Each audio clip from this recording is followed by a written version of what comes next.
Welcome to the How Did We Get Here podcast, the show that allows inspiring women from all walks of life a place to tell their story.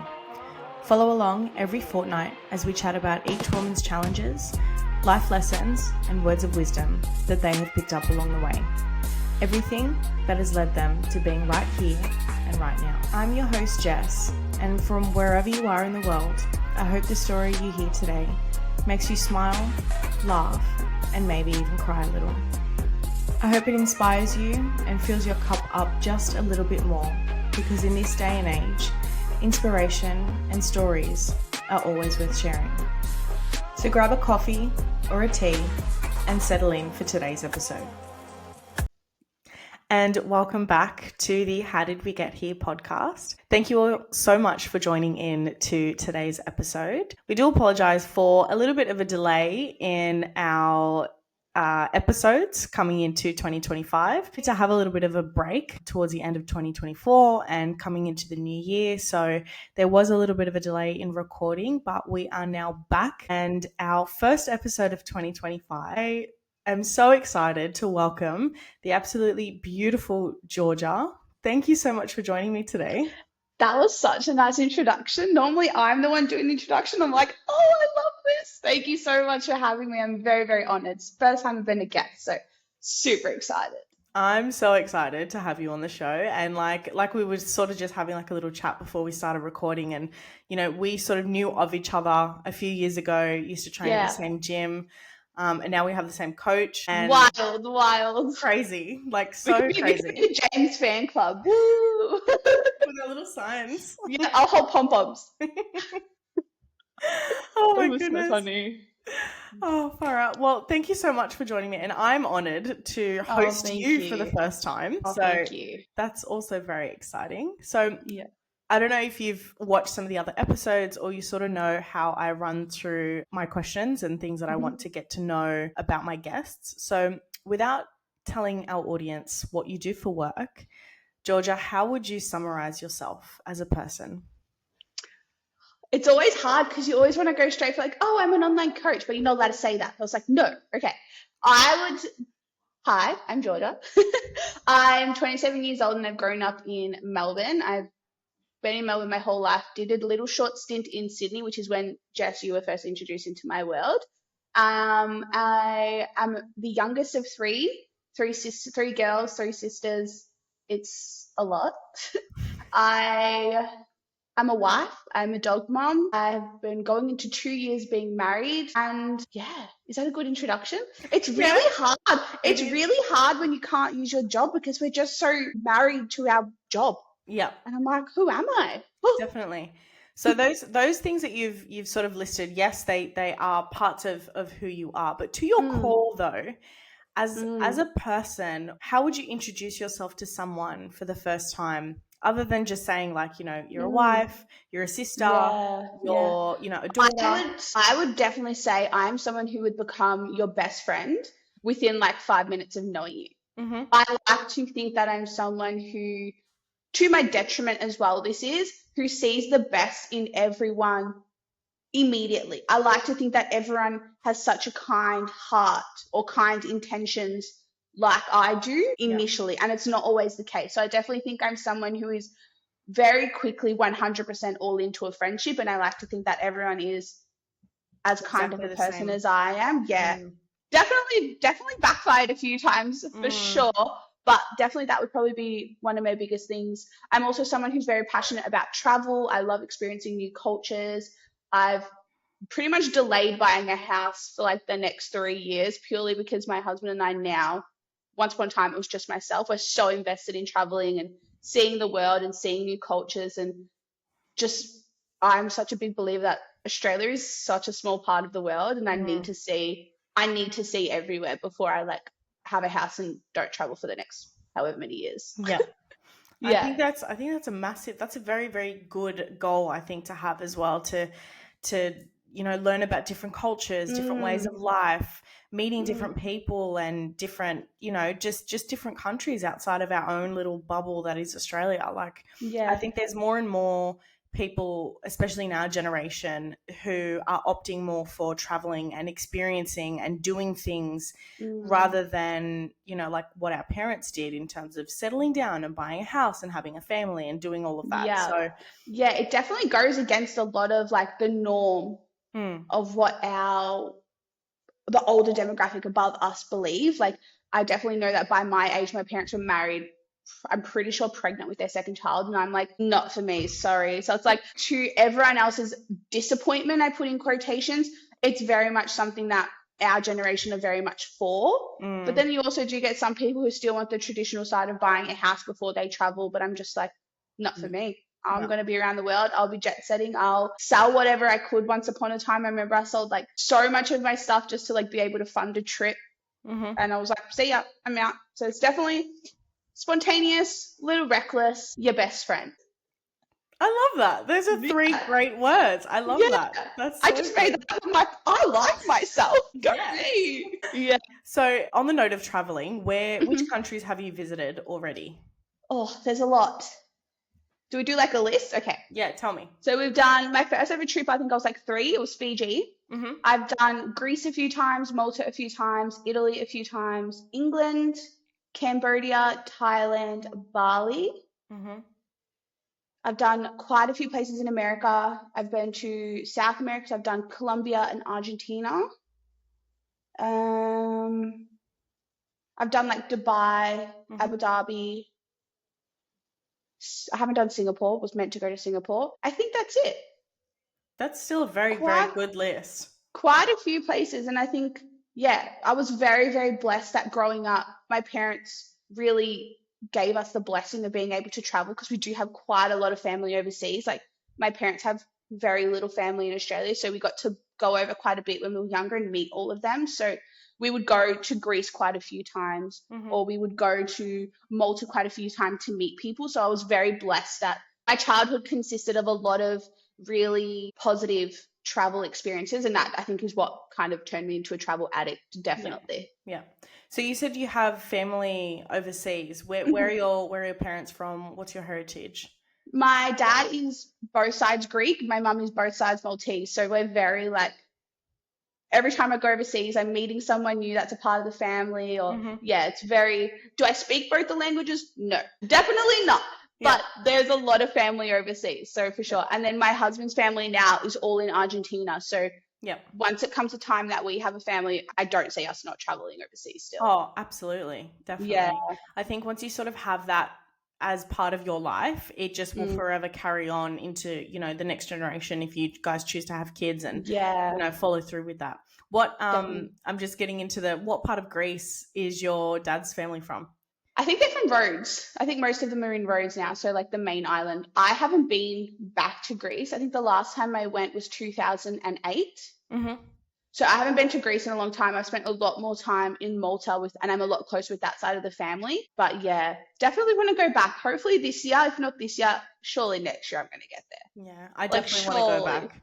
Definitely want to go back to Greece. Like my family's from Greece as well. Like my mum was born in Greece. She was born in Athens. And I've got heaps of family from my dad's side as well, all over Greece, like Sparta, Kalamata, everywhere. Like, that's crazy. Have you been back since you like been an adult? So the first time we went was probably about 7 years ago. Okay. And I went with my dad, I went with my sisters and my yaya, and that was such an incredible experience to be able to go with them. And like we met heaps of our family over there, and it was like nothing else. It was my first time I ever went, my yaya literally pulled myself and my middle sister out of school for like 3 months.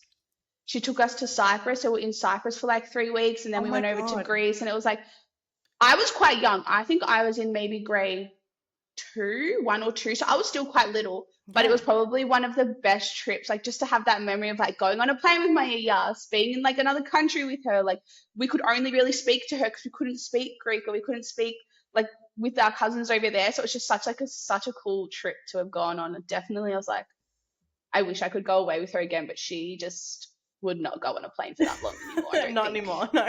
Oh, she likes to think she could, definitely. And I would love to be able to do it with her, but she would definitely have to be like a first class lady. And I'm like, look, give me like maybe 5 more years and I can maybe fund that for you. But like right now, I'm sorry, but I'm traveling without you. Sorry, you just got to wait a little bit. I'm sorry. I love you, but I'm so sorry. I can't do that.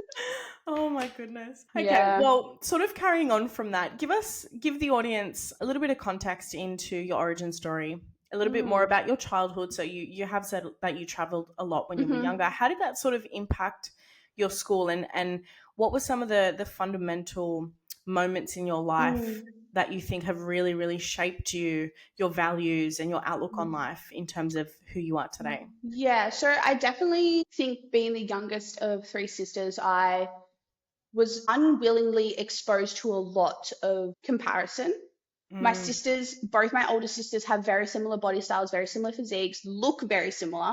And I'm kind of like the black sheep. Like I'm a little bit different. I've got my dad's side, they've got my mum's side. So I think from a very, very young age, like I'm talking like early primary school, grade 2, grade 3, grade 4, I was very exposed to bullying and comparison and just being different. And I think I always used to get this insult thrown at me. I used to get called a cow all the time in school. Like I was the cow because I was the bigger one. So I think going through primary school, experiencing that level of bullying that I did, it taught me over time that you need to be so okay with yourself. Like I'm talking, this lesson took me like 10 years to learn, but I needed to be so okay with who I was beyond how I looked to be able to do anything. Like I funded myself to do so many things, but if I had just been so worried about what everyone else was saying about me or talking about me behind my back, I think that would have not allowed me to do anything that I've done. Yeah. I did move schools in grade 2 to 3, and then that's when like things for me really went downhill in terms of school. Like I used to fake being sick. I used to like pee myself in like grade 4 or 5 purely for my mum to come and get me because the teachers wouldn't call my mum if I was like in the hallway crying because I had been bullied at lunchtime and things like that. So school for me in primary school definitely wasn't a vibe. High school, I was definitely confused. I was very arty and I loved my art subjects. That was pretty much what I gravitated towards always. I was very lucky that around year 9, I found a really good group of girls who I'm still friends with to this day. We don't see each other a lot, but we're still really good friends. Like we all go to each other's weddings. We still check in on each other every now and then. So it's a very good friendship that I later in high school found, but I was very confused, very much in my, like I was a dancer. So I wanted to be involved in the dancing scene, wanted to be in the art scene, wanted to be in the sports scene because that's where all the girls that were liked were. So I tried to be a part of that. So I think I was very confused.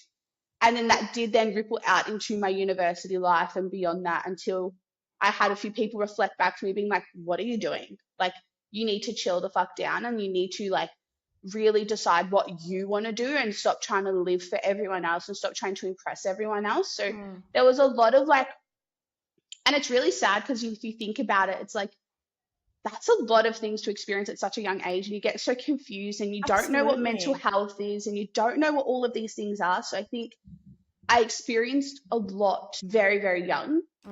And I think that it shaped me now to be a person who has that kindness and tries to see that kindness in everyone because I feel like I've blacked out those memories in my mind that I somewhat sometimes forget how bad it was. That like, I just wish that everyone is like kind of like the person that I am, which I'm lucky as an adult, you can like read people quite quickly and you can kind of see who you want to be in your circle or not. So definitely think a lot of my childhood was very hard. And I think but then also like experiencing that through your most sort of influential years as a teenager, like at the best of times, teenagers are trying to just figure themselves out and just make our way through high school. And I think for you having to be exposed to that, you know, you constantly trying to, one, figure yourself out just like everybody else, all your peers and everybody else around you, but two, also continuously being compared to your sisters, being compared, you know, and thinking like, in order for me to be liked by everybody else, I have to fit this criteria in a way, especially with the sports, the creativity, but also like that's what you wanted to do. But it's like in your mind, in order for me to be liked by my peers, I have to do these subjects or like I have to be involved with these other girls. You know, that's and I definitely struggled a lot in school. So I suck at numbers and my whole like childhood, I was failing maths. Like I passed maths in year 12 by 1 point. I think you had to get like a 25. I got a 26. I just passed. I dropped maths in year 11 and 12 because I couldn't do it. Yeah, so my parents were very like, that's the only subject we weren't allowed to drop. Maths and English. I don't think you're allowed to drop English, to be honest. Maths was the one subject we had to keep in. Everything else we could pick. But I passed it with 1 point. So I think really being the sister that struggled on top of the sister that wasn't that girl, quote unquote, that girl, because both one of my sisters was very sporty, was very good at sports, was very much celebrated for that level of sport. And then one sister's really good at fashion. I'm literally in her warehouse right now. Like, she's fucking killing it in the fashion industry. Like, so I think having two sisters that was so good and concrete at what they were doing, and then being the sister that was failing maths, was unsure of who she wanted to be. I think there was always in my mind as well that I wasn't who I should be. Yeah. If that makes sense. I just didn't know who I was. And I think, yeah, definitely those lessons really early on in my childhood really taught me that, like, I need to work out who I am and I need to live my life for me and I need to not settle. And I think that that is something that even now, not settling, not being okay with just like doing the boring basic things is something that even now I'm still very much like, I'm going to push and I'm going to do what I want. If it pisses some people off, I'm sorry, but I can't live my life to impress you. Yeah. Definitely some people don't like that, but then the right people definitely support that. So it's a really good, I believe, really good quality in myself. But absolutely, fucking oath.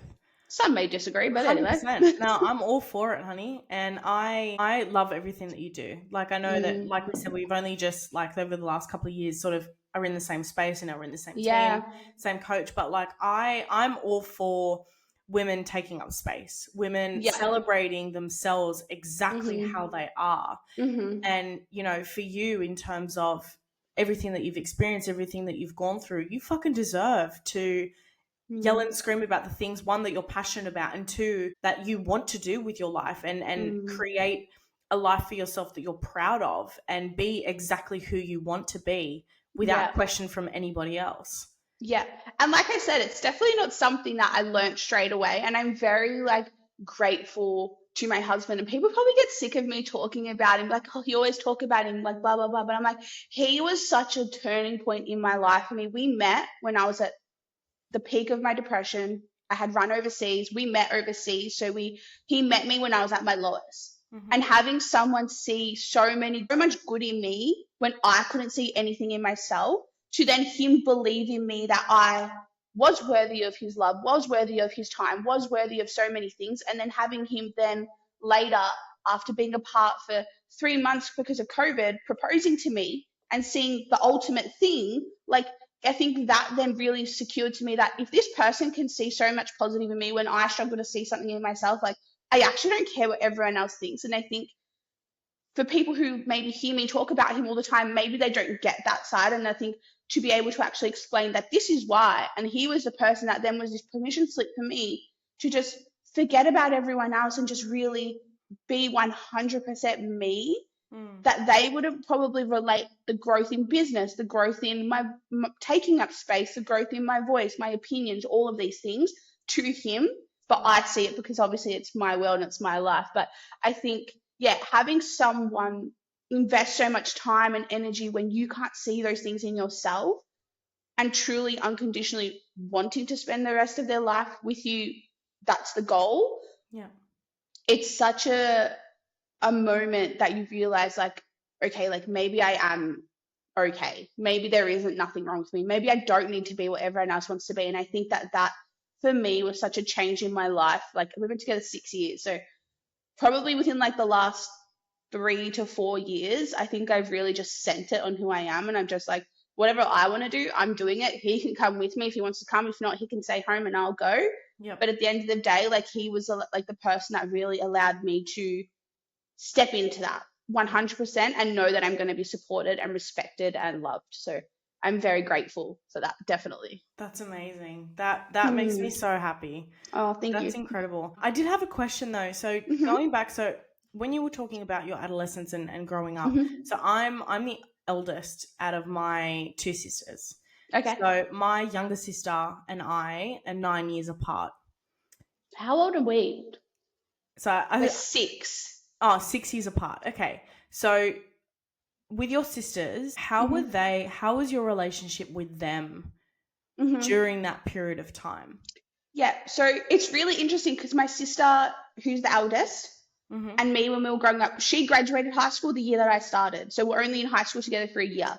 And then obviously she started going clubbing, doing all these things. So we actually had very little relationship when we were younger. Like we really didn't, there was just too many years between us, too much growing on my side to do. But then my middle sister, we're less than 2 years apart. So we were very much the same friendship group. Throughout dancing, we were always on the same teams. So we grew up very close. We were always at the same parties and all of that sort of stuff. And it wasn't really until she started then going out that we not drifted, but she obviously then started making new friends and dating and boys and all of these things. But now as an adult, it is so interesting that my sister, who is 6 years older than me, and I have recently, within the last maybe 2 years, just learned how similar we are and how much like similarities we have. And we're like, holy fuck, like we have a lot of the same belief systems. We have a lot of the same like morals, the same goals, the same values. It's so interesting because I hardly knew her like 8 years Growing ago. up. Yeah. Like I didn't know much about her. Like I was just like, oh yeah, that's her sister. Like I don't know, I couldn't go up to her if I needed help. But now she's like my second mom, pretty much. Like if I need help, or I'll call her first. I always get asked like when I find out that one day I'm so lucky to fall pregnant, who would be the first person I would call? It would probably be my eldest sister. And I'd be like, what the fuck do I do? Like, what am I doing? Like, it would probably be her. Yeah. And I'm just like, it's so interesting to me because when we were growing up, like, if I would go to my grandparents for school holidays, she was never there because she was not in school. Like, she was doing her own thing. I'm like, it's so interesting. It's crazy. Yeah. I love that. Like, even with siblings that do have a big age gap, it's always 9 times out of 10, it's always the case that, you know, as you get older, you get closer because, you know, you see that person for like, not just your annoying sister, right? Or your annoying little or older brother, you know, and they're a person. Exactly. And you're like, what? Oh, okay, this person's actually pretty cool. And like, they're related to me and like, we have so much in common. And like it's definitely once we all moved out of living under the same house, we all started to see it. I think 3 girls going through hormones. Oh my God. We were probably all cycle syncing. We were probably all like ovulating at the same time. I'm an asshole when I'm ovulating. Don't talk to me. Like, and it's just so interesting because it's like, you don't think about that stuff when you're in the moment. You're just like, fuck off. Like, do not enter my room. Do not step on my stuff. Do not use my clothes. That's my shampoo. Like all of this bullshit stuff. But it's like, until you move out of the same space. And see each other as actual women, not just your sister. It's like you said, it's just so interesting because you're just like, you don't expect that. You're like, who are you? And you have to relearn to meet each other. It's so interesting. But I love it. I love it. Like my younger sister is one of my closest friends. Like she's like my best friend. You know, my twin sister and I, that's different. We're connected to the hip forever. My mum's a twin and I forget it sometimes and you're like, oh, you guys are so similar. That's so weird. Does it trip you out when they're in the same room together? Yes, because my mum's a twin is a boy. Oh my God. Okay. Yeah. So I forget it all the time. So are they fraternal twins? Is that what a boy and a girl are? I don't really know what that is. Yeah. Yeah. So then it's not until like we're in a room and we're celebrating my mum's birthday, but then my cousins are celebrating their dad's birthday that I'm like, hold on, I forgot that. Same. Yeah, but they're the same. Like they think the same things, they feel the same things. I'm like, that would be really cool to be a twin. It's the best. It would be so fun. It is the best. Did you get dressed up the same as kids? Yes, and we fucking loved it. Oh, really? I know. Actually, you post it sometimes on your Instagram and you're like, which sister's which? And I always vote and I think I'm wrong every single time. Honestly, I actually think I'm wrong every single time. The week leading up to our birthday, every year, I do the twin guessing game. And I post a photo every day leading up to our birthday. And we actually did an episode together of my podcast before our 30th birthday. Oh, I was love just that. like, I want to interview my twin. Like, how fun would that be? And it was great. It was one of the best episodes I've done of the podcast. That's so cool. Imagine I had twins. Oh, I couldn't think of 2 newborns at the first time. Like for the first time. Yeah. Your mum, legend. Oh, yeah. Honestly, I take my hat off to her. I don't know how she did it. Yeah. I feel like she wouldn't have known any different though. So she just would have made it work. Yeah. Definitely. What a tangent that was. Fine. That's what the podcast is all about, you know. Yeah. Okay, so take us back a little bit because I know you were talking about before how, you traveled, you sold heaps of stuff to go on that trip. So what was the trip when you met your husband? Like, if you're comfortable enough sort of telling our audience sort of that story of how you were at your lowest point and why you ran away overseas. Yeah, for sure. What was that time? So the year prior to that, so that trip then when I met my husband was 2018. 2017, I actually lived in America for 6 months. So I worked at Disney World. I went on that trip with my ex. And coming home from that trip, I just was out. Like, I had checked out of that relationship. I wasn't invested in that anymore. Didn't end that until March the following year. So March 2018. Pretty much from March to May, I didn't speak to a single person in my family.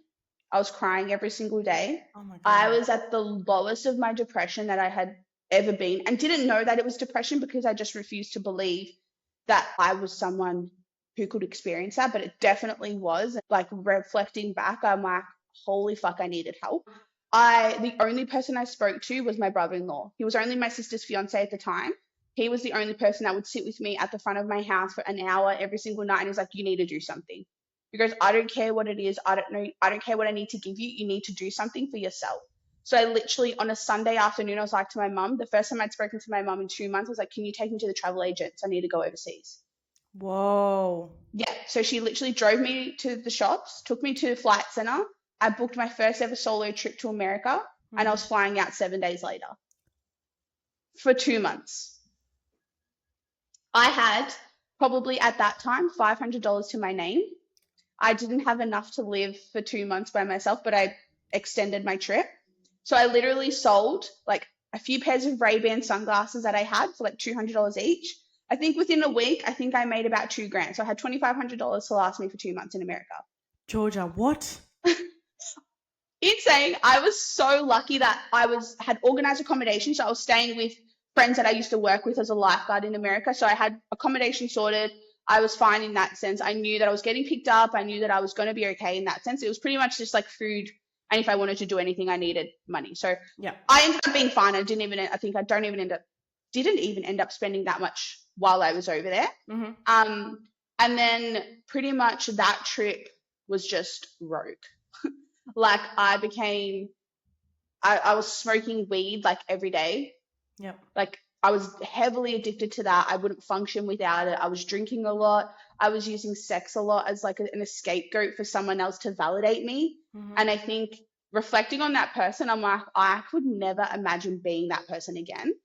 And I was on Tinder like every single day. I remember like just trying to find people to spend my time with and whatever. And then I found this guy that had the Opera House in his first photo. So I swiped for him. I'm like, oh my God, how cute, you've been to Australia.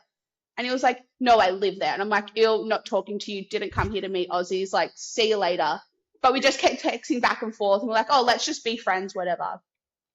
Slowly we got talking more. And we didn't actually meet until we were in Australia. So we met in Sydney for our first date. He actually bought 3 of his best friends on our first date. So that was really cute. Oh my God. We went out to Newtown. I'm pretty sure is it Zanzibar or something like that? Oh, yeah. I love Newtown. That was our first date with 3 of his best friends, and I got blacked out drunk. So he fed me a Portos at 2:30 in the morning and put me to bed, and he watched the soccer next to me on his phone. Oh, bless. That's our story. My God, I love that. So yeah, I think I did whatever I could to get over on that trip, and that trip saved my life. If I had have stayed in Australia and I had have just kept stuck in that cycle of not speaking to anyone, I was crying, I wasn't working, I was so confused and lost, I think I would be a very different person to who I am now. So it's wild to think that I booked a flight, had no money, had committed to 2 months overseas by myself without the support or financial help of my parents, which I think a lot of people probably expect, like, oh, your parents would have given you money. No, they didn't want me to go. Like, they were like, we're not giving you anything because we don't want you to get on that flight. So I think that trip was so wild, but so life-changing for me. So essential to me. And I think that was just when, to me, my life started then. Like, everything beyond that was just so good. And it was just such a crazy but fun trip. If my daughter ever wanted to do that, I'd be like, no. Absolutely not. Absolutely not. But you did it. No, my daughter's not knowing. My daughter will never listen to this podcast. My child will never listen to this podcast. Never. Ever, ever, ever. I will delete this off the internet in the next 10 years. Oh my God. Do as I Honestly. say, not as I do. 100%, Yeah. literally. But yeah, I think I knew that I valued travel. I had been in America for 6 months prior. I had some great friends over there, and I had freedom over there for the first time. I didn't have to answer to my parents after living under their roof. I didn't have to answer to other people. I could make decisions for myself, do what I wanted. And to me, that was just the obvious choice of where I was going to go. I knew people. I knew I would be safe. I knew I would be under a roof the whole time. I wouldn't be like sleeping in random places or things like that. I think, yeah, so it was the safest option and the easiest option for me to be like, that's where I'm going. I'll see you guys in 8 weeks. Yeah. How old were you at that time? It was about 4 months after my 21st birthday. Holy shit. Wow. Yeah. And it was my first time ever traveling solo. That's crazy. Yeah. That's wild. Do as I say, not as I do. Literally. Oh my goodness. Wow. Okay. So then you met your husband. Then, did you guys start dating straight away? Like, did you know? We definitely did long distance for a little bit. Yeah. I had come back from America and I was like, okay, like I knew I needed to change my life. So I started working as many jobs as I can. I think I had like 4 jobs at the time, a couple in hospitality, and I started doing fitness as well, like group training. So there were days when I would tell my parents I was working 5 a.m. at a hotel and I wouldn't be home till 10 p.m. because I was working at a bar. But I had gone to Sydney for the day. To see him. Yeah, so there was definitely periods where like we were just like testing the waters, seeing what we wanted to do. We had to obviously spend time together to be able to commit, but I think very quickly after we met a few times consistently in person, we were like, okay, like this is something different. This is something that we're going to be making work. And I think long distance definitely teaches you if you're all in or all out. You both have to make the effort equally. One person can't drive the relationship, which I think is very common to happen in normal quote unquote relationships where one person can always drive to one person or this or this. So I was definitely the person traveling to Sydney purely because my work is a lot more flexible. But I also think long distance makes you both commit either 100% together or it's not working. Yeah. So we had to have a lot of very like serious conversations very early on, but I think it made us a lot closer, a lot quicker. And we were engaged after 3 or 4 years. So quite quick for some people, but I think our circumstances just made it work. You had to be like, you knew each other, you knew what you were going to be doing. So I don't think it was very much an option of not. Yeah. I think there's nothing wrong with that. And like, when you know, like that, that's it. Yeah, that's it. He's not going anywhere else. Just here. Just here. That's it forever. He's trapped. Yeah. So from the other jobs that you were working, so you said you were doing hospitality, you were studying. Wait, were you studying at the time or did you just do your group fitness certs? No, I think I was still studying. And then once I finished my Cert 3, I was in group fitness. And then while I was in group fitness, I was studying my Cert 4. Okay. All right, cool. Yeah. So then for our audience listening now, tell us a little bit more about your work. So tell us a little bit about your job, what you do, and sort of what has led you to where you are now. Yeah. So I've been an online coach since 2020. So February 1st will be my 5-year coaching anniversary, which is crazy for me to think that it's been 5 years. So it's crazy to think that something I still sometimes like doubt myself in, I've been doing for 5 years. And I'm like, I don't feel like I've actually worked. Yeah. But I love it. Like I talk about this all the time and I feel like every single client I have becomes like my best friend. So I like to specialize. Obviously, I only work with women and I'm very heavily focused on transformation. So I've lost about 40 to 50 kilos myself and I maintain around 30 kilos down from my heaviest, which is huge. That's amazing. Thank you. So I love to be able to do that for other women. So I'm very heavily focused around transformation, but also health, but health outside of physique. So whilst I was really shitty at school, the one thing I really remember is like health is not just your physical health. Yep. So it's your mental, your social, and your physical.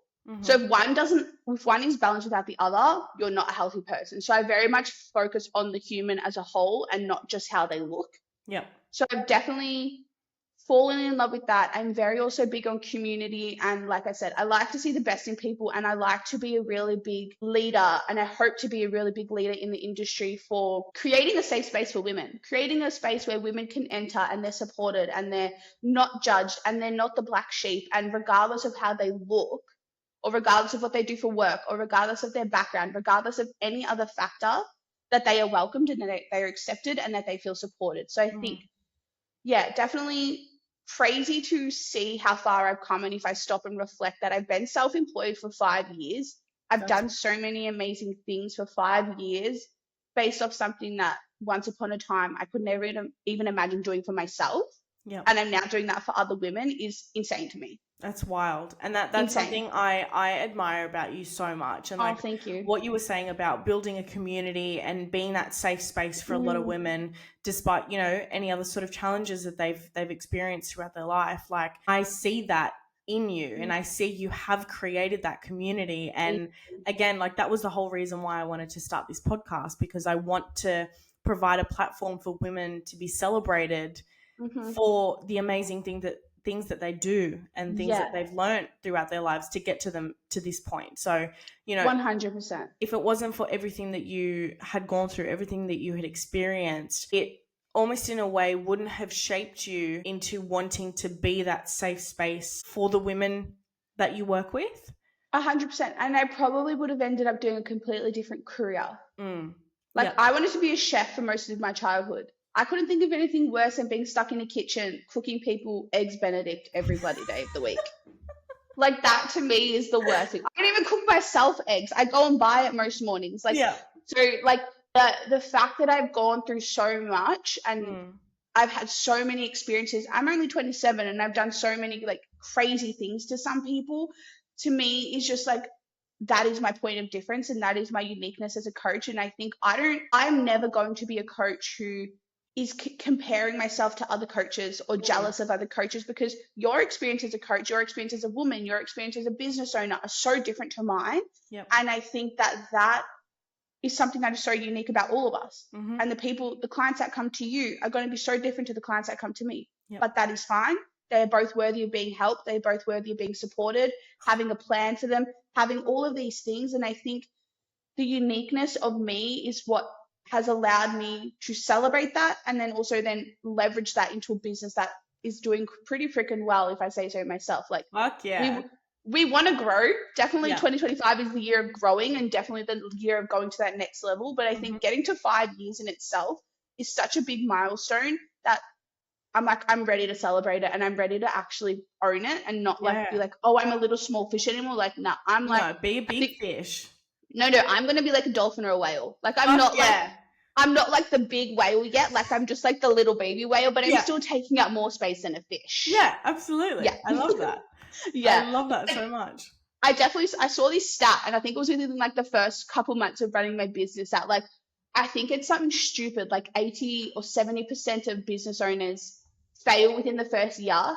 And then it goes to like 50% or 40% fail within 3 years, and only like a small percentage make it to 5 and beyond. So like, I'm there.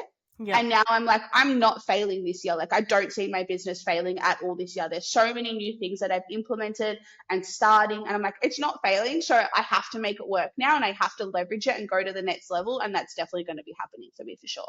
Fuck yeah. That makes me so happy. Like, I'm only now going into my 3rd year of running my business, and even now, like, it's still I consider it still early days, like, and I'm 5 years and I'm still like, I don't know what I'm doing. Like, oh my god, what is this? But then when you actually sit down, and even what I find, like, some new coaches that are coming into the space, people who are just starting out in the industry, sometimes they'll reach out to me or they'll ask me questions, and I'm just like, oh my god, like, I actually know my shit. Like, I know what I'm talking about. And literally before we started this podcast, I had a girl message me, and we were chatting. I'm like, gosh, like, can I have some help with something? I'm like, yeah, sure. But I'm also like, I'm very big on like, I'm not a business coach. I don't do business coaching. I send everyone to my best friend, and I'm like, go to Kate. She'll help you. That's not me. Yep. Yeah. Is that Kate Morrison? Kate Morris, yeah. Yeah. Kate Morris, yeah. Morris, yeah. I met her for the first time in Bali, in person. She's in Bali more than she's at home, honestly. But we love her for it. And like, we had sort of known of each other through social media. And then she saw me in the gym. It was the day that they were running the Women's Fitness Academy, the workshop, because my other friend Georgia was in that class as well. And she was just like, "You're Jess." And I was like, "Yeah." And then we just started talking in person for the first time ever. And she was like, "I love everything you're doing." And I was like, "No, I love everything you're doing. She's amazing." She's incredible. So literally people come to me asking for help with business. And I'm like, not my conversation here. And I send them her profile and I'm like, speak to her, hire her, don't speak to me. Because I'm like, I still have that like disbelief that I know what I'm doing. But I'm like, I've been doing it for 5 years, Georgia. You know what the fuck you're doing. What you're doing. I'll never be a business coach. I like what I've been doing. I've mastered my art. I've been doing the one thing for 5 years and I'm content here for sure. Yeah. I think there's definitely something to be said about, you know, when you know what you're doing is good, it provides a good quality service to your clients. Don't try. I think this is something as well that a lot of new coaches think that they have to do everything. I'm like biting my tongue. I'm like, don't say anything. You don't have to do everything. I talk about this so often with like, obviously Kate is probably one of my best friends. Probably is my best friend. We talk about it all the time. And I get so confused by new coaches who come into the industry. For 6 months, they're a PT, they're an online coach. Then they become a mindset coach. Then mindset coach fails. So they go back to coaching. Then they decide that they want to be a breathwork coach because breathwork is trending. Breathwork fails. They go back to coaching. Then they decide that they want to be a business coach because now they've been in business for over a year. Business coaching fails. They go back to coaching. I think, yes, you can aspire to have so many different tools in your tool belt. Master one thing first. It's 100%. Taken me 5 years to confidently say I have mastered being an online coach and I could do it with the least amount of brain cells in my brain and still deliver a really high quality service that I don't need to then go and do all of these other things. I'm really now starting to study again. 5 years later. Like, and I think so many people want to chop and change and do everything and be the best and be the most known and the most wealthy and all of these things that they forget what the actual job is. And it's very quick to spot. And I think it's very quick to see, like yourself, you're at year 3. You're still only doing the one thing. And it's very quick to see who is successful at that, who is truly invested in that, and who is also really committed to the long-term vision of running a business, not a side hustle, to actually grow and to sustain them throughout your life. Absolutely. Like, it's so easy to spot. And I think, like, if there are any new coaches or new girls or people wanting to join in the industry, master one thing.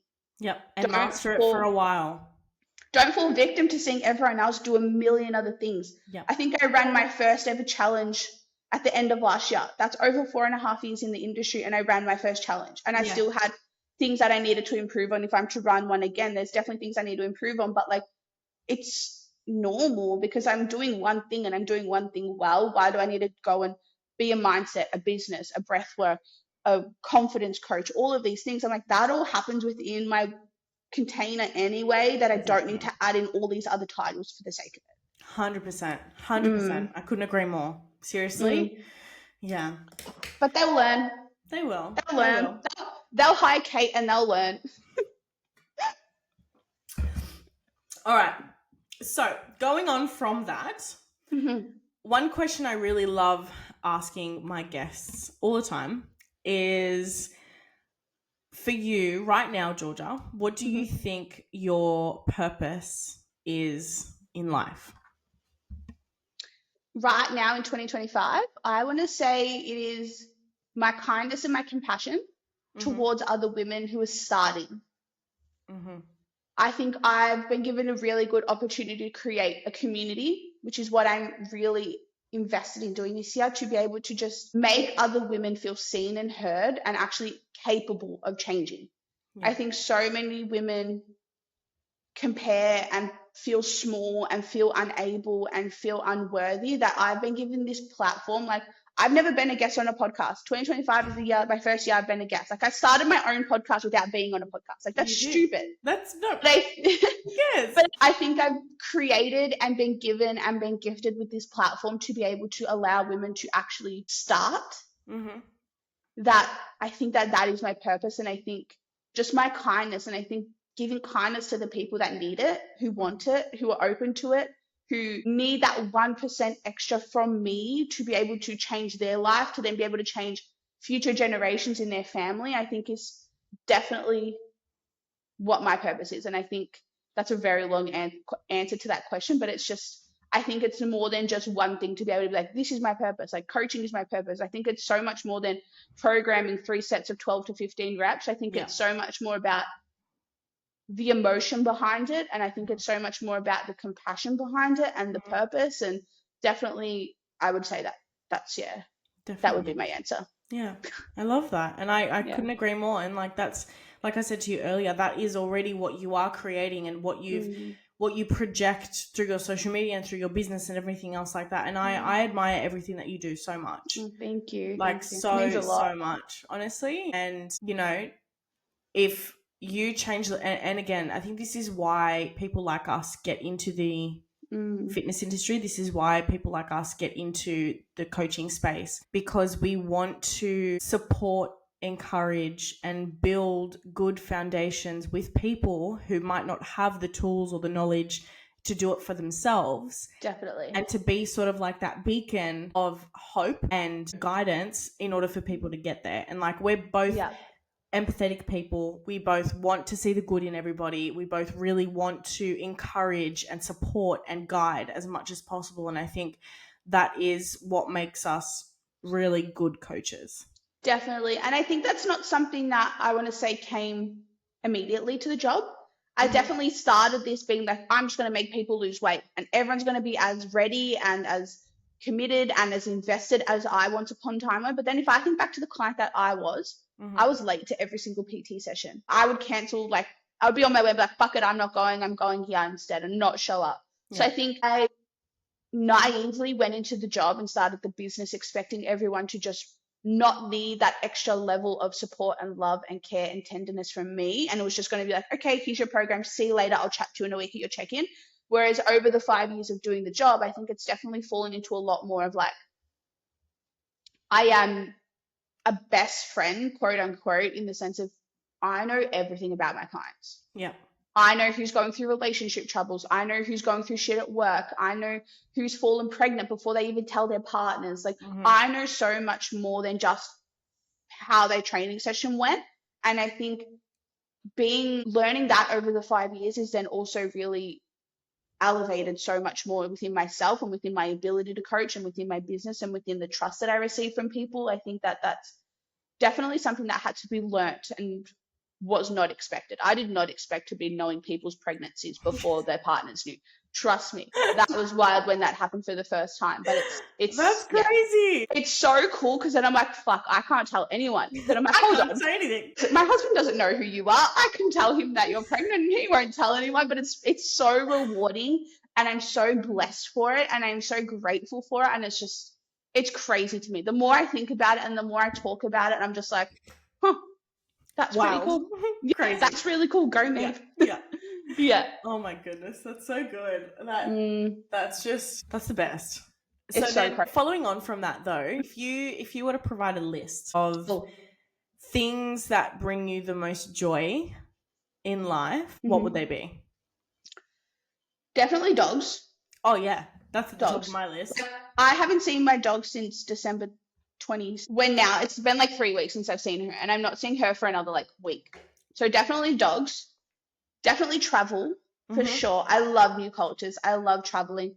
I'm going to also put food on my list because I'm a very big foodie. Wanted to be a chef. Definitely food. And then I really want to say like my friends. Like I just got back from probably the best New Year's trip I've ever gone on, and I think that really showed me that my friends are some really freaking amazing people that don't care about what I do for work, don't care how much money is in my bank account, don't care how much I weigh, don't care if I'm going through a crazy, like, getting my zoomies out spurt and I look like an idiot in front of them and they're all a lot older, or not a lot older than me, they're all like over 30. Yeah. They don't care. And it's just like, I'm so grateful for that. So I definitely would say they're definitely on my list as well. And my husband's included in that. He's like a part of the friends. He's one of the boys. He's in the group. He's one of the boys. Yeah. One of the girls. Yeah. Yeah, definitely. They would probably be my 4 things. I thought I would have had more. Yeah. Any other little, think about like maybe like some little things in life. Coffee. We're putting coffee Fuck yeah. for sure. Yeah. The sun, like summer. I don't Yeah. do well with the gloom and winter and all of that sort of stuff. Well, how are you living in Melbourne? It's summer now. Yeah, I know, but still, Winter. like, She doesn't do great. She doesn't do great. Definitely took that for granted when I lived in Sydney, that like winter is still like you can wear shorts. Yeah. Yeah. Yeah. Definitely took that for granted while I lived over there. So definitely the sun and summer. What else? That's a pretty good list. I do love a good. Ooh, yeah, what's your favorite? I want to say Tangled is probably up there. Okay. And I do love Brave because I think that I am Merida and that I could do the Irish accent and I can't. But I think that that's a really cute one as well. Yep. But my niece is she's definitely a Disney girl. And I love that because like she'll binge watch and she'll be so addicted to one movie that she'll just want to watch it on repeat. So all the time. Definitely can appreciate a good Disney film. And then I want to say social media as well. I feel like that's a really rogue answer. But without social media, I just wouldn't actually have anything that I have. Yep. I wouldn't have my business, wouldn't have my partner, wouldn't have my friends, wouldn't have anything. So I'm going to say social media as well as my final answer.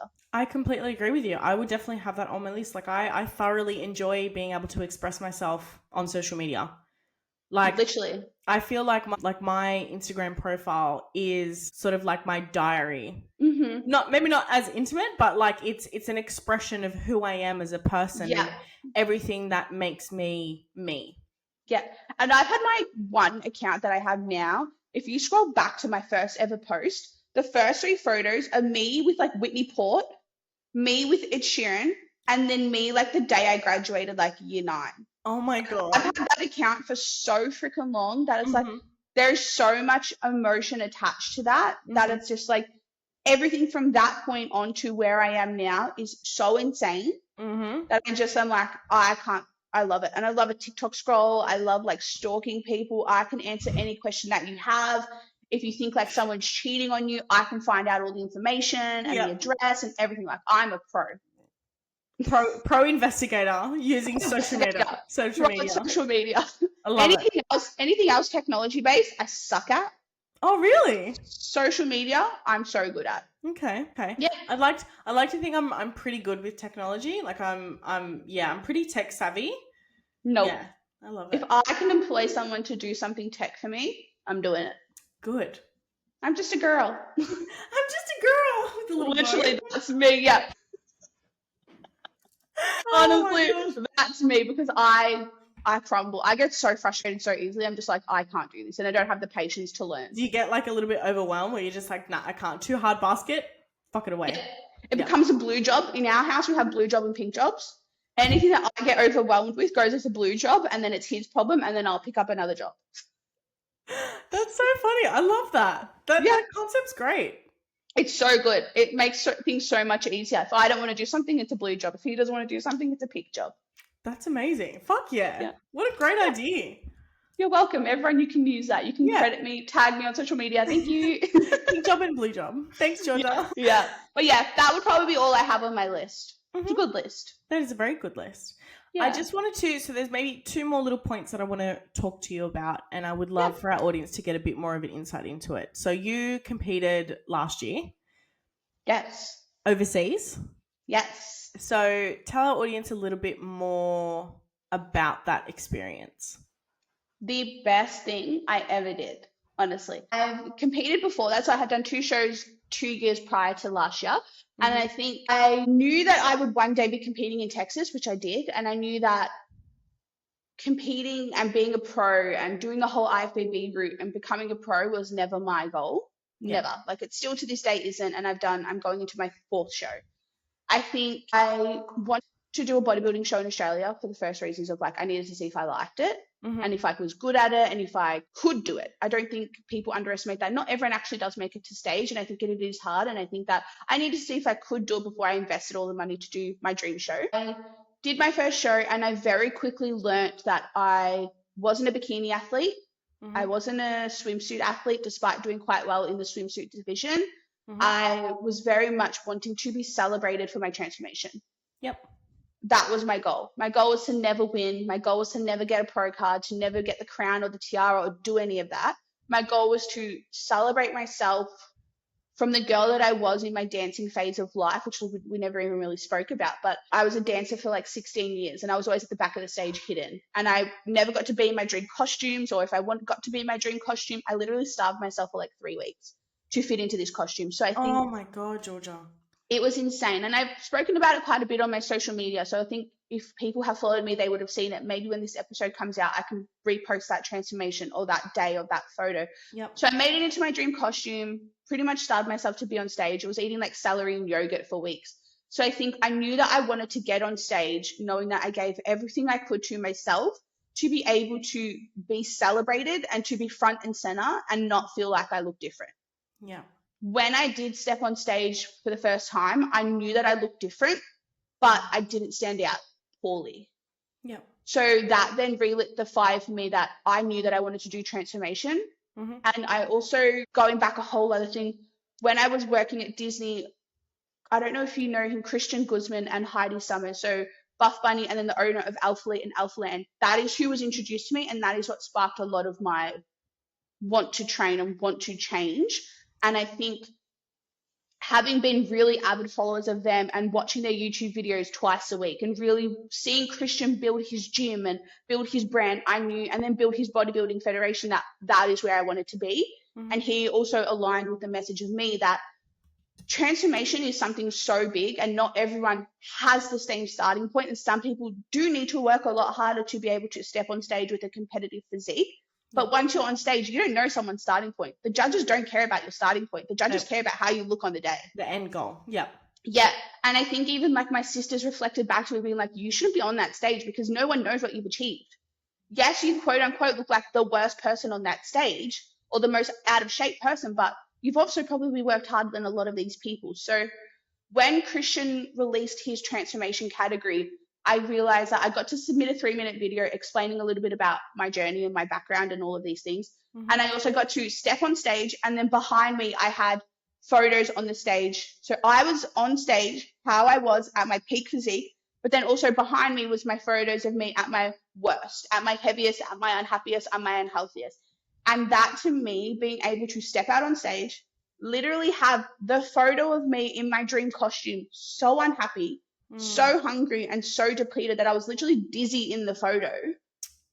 And then on stage being at this peak, most confident, most fucking lean that I'm ever going to be. Probably like, I mean, this year I'm planning to get a lot leaner. Like I want to be at my best ever. Yeah. But like just even having that comparison for me and seeing other women do it for 12 months, I had a photo on my phone. My wallpaper was literally a transformation girl. Like I didn't know her. Yeah. I just knew that I needed to do that. Yeah. So I think once I saw that that was an option, I literally for 2 years knew that I was going to go, knew that last year I had to go. And I always thought that last year was going to be my final show. I didn't think I was going to compete again. And I placed in the top 3. If you place in the top 3, you qualify to compete at the championship show. Yep. I truly, and I'm not someone who's ever going to like sook about placing 3rd. You're never going to meet someone who is so happy to have placed 3rd than I am. Yep. But I believe that I looked a lot better the Monday compared to the Saturday when I competed. Mm-hmm. I'd gone through a hurricane. My show had been cancelled. My stress was through the roof. Yes, so yes. I stepped on stage. I want to say I was about 3 or 4 kilos heavier than I was on the Monday. So within a week. Yeah. So I ultimately was really unhappy with how I looked on the day. Mm-hmm. People look at them like, you're fucking stupid.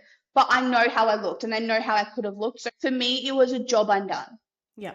Which is crazy. It's crazy to say out loud, and I know but it's what happened, and it's the reality of doing a bodybuilding show like that. I'm so insanely proud of myself for making it through a hurricane and then stepping on a bodybuilding stage. That is wild. But I also think that I know I can do better, and the fact that I placed in the top 3 is pretty much like that card of being like, okay, you can do better now, prove it. Yeah. So I've literally said to James, our coach, and I was literally like, whatever I need to do to win and to come home, I'm doing it. Like, I don't care. Like, I'm pretty sure we're starting prep within the next 3 weeks. Mm-hmm. Like, we're starting early. Like, my show's in September. Like, we're starting early, but I'm like, whatever I need to do to step on that stage with the best possible physique I've ever had, because it will be the last time I compete. There will be no show after this. Yeah. That I'm doing that. Fuck yeah. I'm 100% committed to coming first in that category.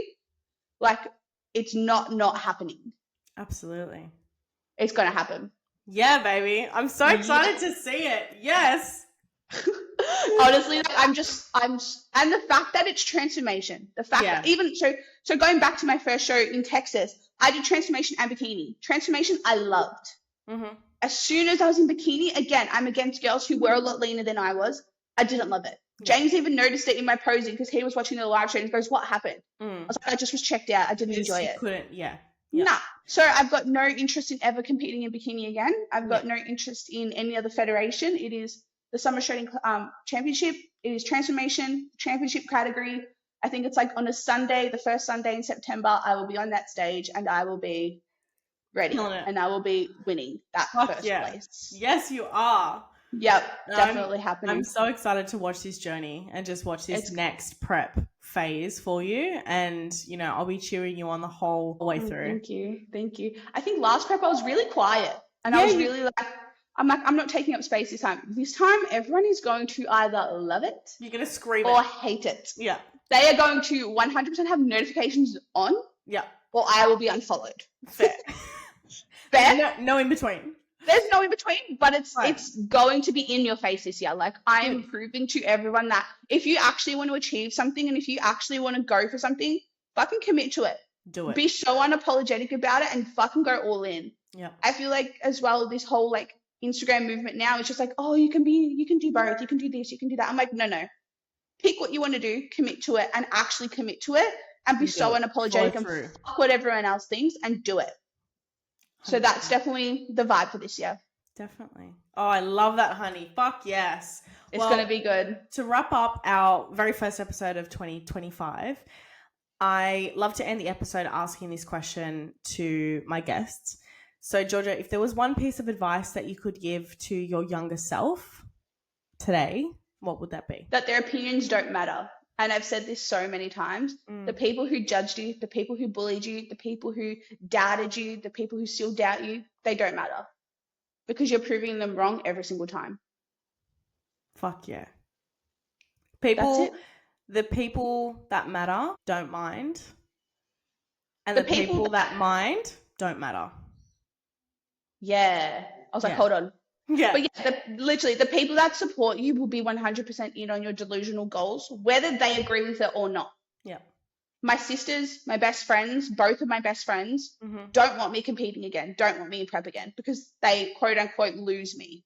Yeah. I don't get to go out and do all of these things and don't get to go out and drink and eat and do all these things. They lose me for half a year. Totally fair opinion to have.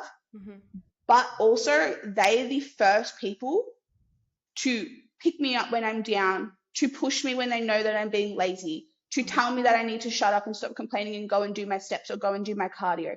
Yeah. The people that actually care, regardless of what you do, are never going to be the people that judge you. Absolutely.